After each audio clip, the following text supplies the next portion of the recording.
Hello everyone. So today the topic of our discussion in big data and analytics will be what are the challenges that occur in managing the large amount of data. As we can see here that there are big data represent a very massive large amount of data. So it becomes a challenge itself to overcome while managing and while keeping that data secure in nature. So what we'll be doing in this lecture, that we'll be understanding what are the challenges that occur in managing big data according to the characteristics which we have understood in the earlier section. Like we have large volume of data, we have variety of data, we have veracity in the data. That is how we categorize big data, right? So let us understand first what are the challenges when big data as high volume of data. So we have 3 points. First point is exploding data volume. So what happens, since big data is basically very large in volume, so we have 2.5 quintillion bytes of data. इतना ज़्यादा large amount में data है. So continuously large volume of data is occurring that we have to manage. So it is a challenge definitely if we have larger data. If we take an example of normal mobile phone, if the memories get filled by numerous videos or photographs, we have to manage our memory accordingly. So in case of big data, we have 2.5 quintillion byte of data. So managing itself is a big challenge. Again, we have to store as well as process that data. So organization have to make a scalable solution. What does scalable solution means? Scalable solution means whenever required, we have to expand our memory. Like in mobile phones, we used to add extra memory card in order to expand the existing memories. Similarly, in order to manage large amount of data, we have to have scalable storage which can be expanded. The word scalable means to expand something. Understood? Last is the data warehouses. Now what are data warehouses? Data warehouses are a category of, we know what database is. So when multiple databases are collected together, we start calling it as warehouse. How do I connect? Like we have cold storages. Cold storages store anything that is that comes from the farm. Similarly, we have to store data somewhere at a larger space. That larger space to store data is called as data warehouse. Again, यहाँ पे volume की बात हो रही है, तो data को expandable बनाना यानी कि मेमोरी को एक्सपैंड करके रखना इज अ चैलेंज. प्लस जो ऑलरेडी हिस्टोरिकल डेटा एग्जिस्ट कर रहा है उसको स्टोर कराने के लिए उसको वेयर हाउसेस को मेंटेन करना, so that previous data does not get exploited और corrupted. It is a challenge in big data. Now what are the challenges when data is high in velocity. So we have understood high velocity means the data is coming at a very higher speed per second bytes, higher bytes of data is coming. So we have to manage data in real time. What are the example of high velocity data? Like we are doing live streaming. Let's say cricket telecast that is happening in live. So we have to maintain that with the running speed that data is happening in real time. So what are the challenges? So we have to maintain streaming data. From where does the streaming data come from? From IoT devices, from social media and from online transactions. So our processor should be fast enough to manage and store that high speed moving data in real time. So this is a challenge again because of the high velocity of data. Second is low latency processing. Now let us discuss what is latency basically. What does latency mean? Latency means the time taken to process something. High latency means less time taken. So if your mobile phone is very high in speed, what will we say? It has a higher latency speed. Whenever I touch my phone, it responds it responds immediately. So we'll say that our phone is having high latency value. If it is having low latency value, we will keep on touching the phone and it won't respond very quickly.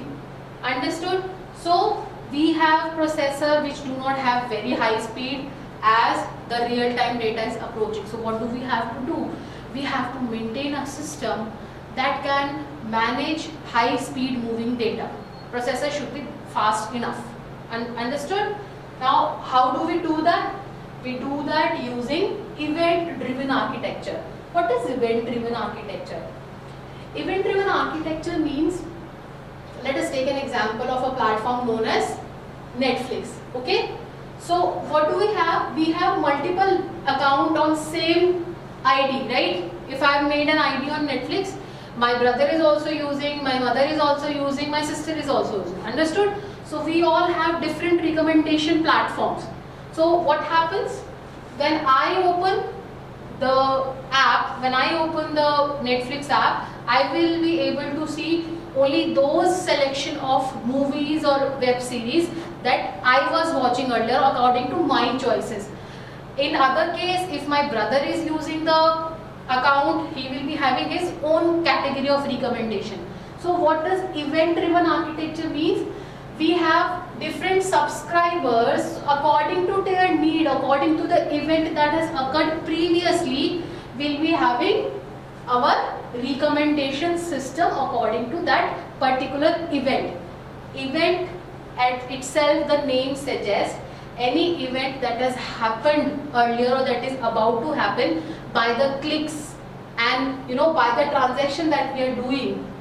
That is event driven architecture. So any software that is based on event driven architecture will be having the response according to the clicks and input given by the subscriber or the user of that application. So in case of real time moving data, we need to have softwares. What are the software? These are the examples of the software. Softwares like Apache, Kafka and Storm, which are using event driven architecture, means they are working on real time system and they can process real time moving data, high streaming data, and they can manage it the high velocity that is appeared in big data. So velocity where we have high streaming data, we have, that is a problem, we cannot handle high streaming data, we have low latency processor. So in order to manage that, we have event driven softwares like Apache, Kafka and Storm in order to manage that system. Okay, now the third characteristic, that is velocity. What are the challenges when data, sorry, not velocity, the next is when the data is very varied in nature, when it is different category in nature.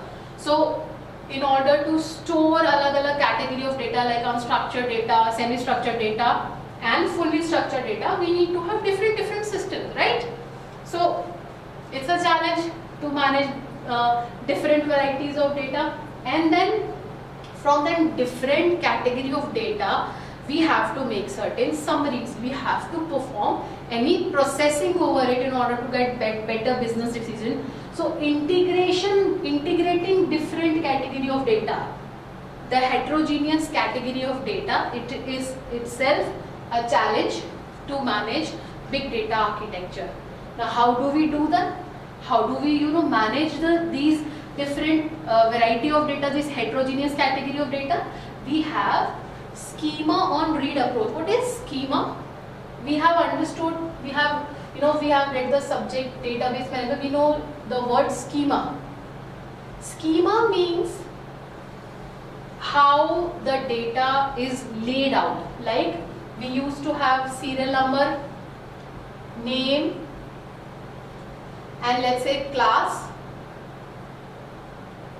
So this is the schema. So how data is stored? The data is stored in the tabular format. This in which the first column is the serial number, the second column is the name, and the third column is the class. So this is the schema. How data is stored in a tabular format with these fields or these heading is known as schema. So schema means different varieties. So we use schema on read approach, those platforms which can read the schema and then processes. So what are the software in the market to manage this schema on read approach? We have a platform like Hadoop, which can read the schema of the data and then accordingly store the data. And next is we have NoSQL databases. We will be studying both of these topics, Hadoop and NoSQL databases, in detail to understand how all the variety of data is managed. Last is veracity. Veracity means how trustworthy is your data, how pure is the data. So what are the challenges when we have veracity? First is dirty data. What does dirty data means? We have multiple sources from where the data is coming. So, inaccuracies, inconsistency and the missing values that occurs is itself a challenge while taking out meaningful information out of the data which is stored with us. Next is data governance. What does data governance mean? See, we have certain rules, certain regulation and certain compliances that any organization has to follow. We cannot use any private data in order to get meaningful information. We have discussed that earlier as well.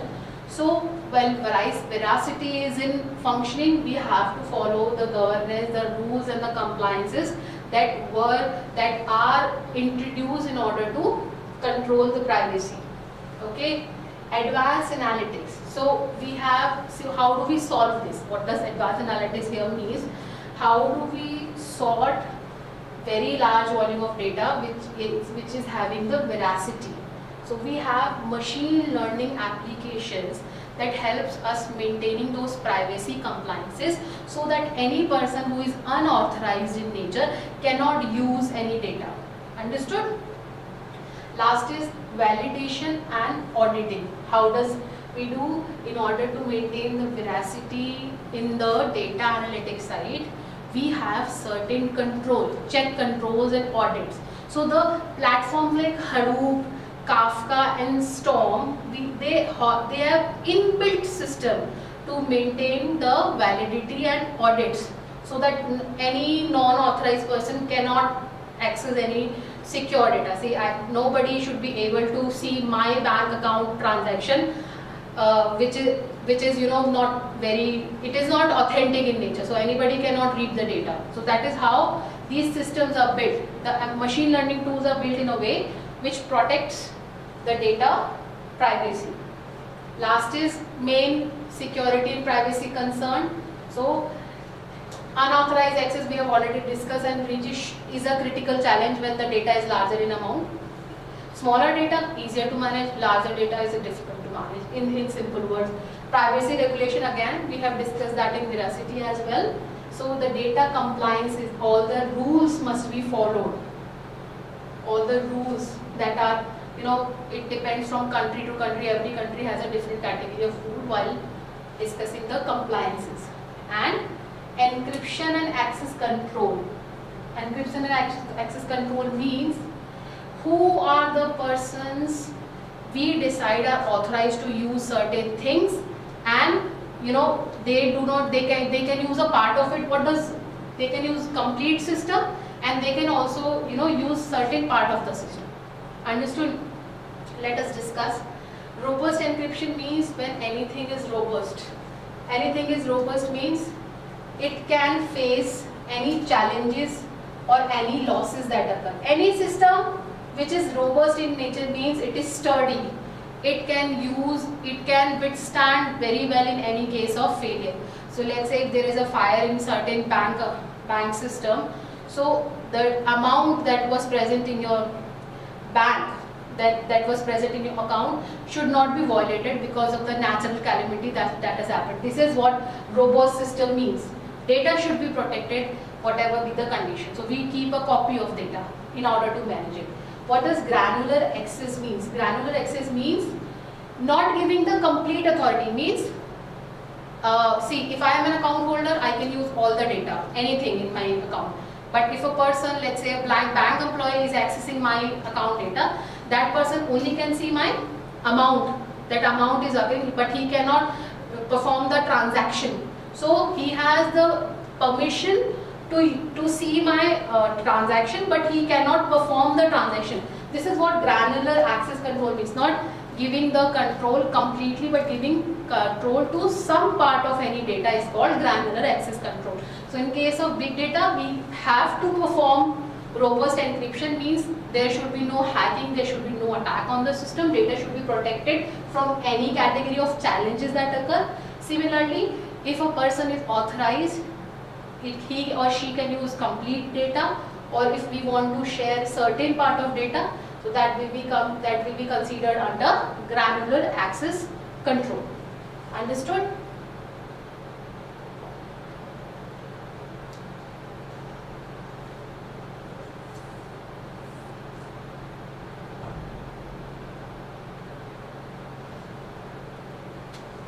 So these are the challenges which occur on the basis of variety, velocity, veracity. When it's come down to the challenges, we have to generate certain system which can manage data efficiently. How do we do that? Let us revise. We do that by event-driven approaches. We do that by using AI and ML tools. And third is we do that by using schema approach. And last is we do that by applying certain compliances and privacy rule in order to manage all the challenges that occur in managing big data.